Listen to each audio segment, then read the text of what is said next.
नमस्कार शेतकरी मित्रांनो, स्वागत आहे आपलं सर्वांचं कृषी राजा यूट्यूब चॅनलमध्ये. तर आपण बघणार आहोत आज कांद्यासंदर्भात महत्त्वाची बातमी समोर येत आहे. महाराष्ट्रावर अन्याय, लासलगावला शेतकऱ्यांनी कांद्याचे लिलाव पाडले बंद. काय आहे सविस्तर बातमी बघूया आपण ह्या व्हिडिओच्या माध्यमातून. त्यापूर्वी जर तुम्ही माझ्या चॅनलवर जर नवीन आलेला असाल तर चॅनल सबस्क्राईब करा. व्हिडिओला लाईक करायला विसरू नका. रोजच्या रोज नवीन बातम्या व माहितीसाठी. दक्षिण येथील बेंगलोर रोज कांद्यावरील 40% शुल्क हटवल्याने लासलगाव येथील खाजगी बाजार समितीत सकाळी कांद्याचे लिलाव सुरू होताच कांद्याच्या बाजारभावात ₹200 घसरण झाल्याने संतप्त झालेल्या ठाकरे गटाच्या पदाधिकाऱ्यांनी व कांदा उत्पादक शेतकऱ्यांनी कांद्याचे लिलाव काही काळासाठी बंद पाडले. यावेळी केंद्र सरकारच्या कांदा निर्यातीच्या धोरणावर विरोधात कांदा उत्पादक शेतकरी आक्रमक झाले होते.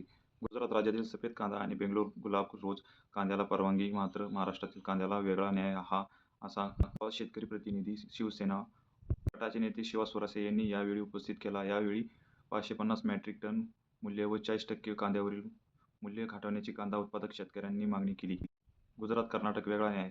केंद्र सरकारने पुन्हा एकदा महाराष्ट्रातील कांदा उत्पादक शेतकऱ्यांवर अन्याय केल्याचे शेतकऱ्यांचे म्हणणे आहे. केंद्र सरकारने यापूर्वी गुजरातच्या सफेद कांद्याला निर्यातीसाठी परवानगी दिली होती. आता दक्षिणेतील बेंगलोर रोज कांद्यावरील 40% शुल्क हटवले. गुजरात, कर्नाटकला वेगळा न्याय, महाराष्ट्रावर मात्र अन्याय होत असल्याचे शेतकरी म्हणत आहेत. महाराष्ट्रातील कांदा उत्पादकांच्या जखमेवर यातून पुन्हा एकदा मीठ चोळण्याची भावना शेतकऱ्यांनी व्यक्त केली आहे. आंदोलन छेडण्याचा इशारा. केंद्र सरकार महाराष्ट्रावर अन्याय करत असल्याचा आरोप यावेळी कांदा उत्पादक शेतकऱ्यांनी केला.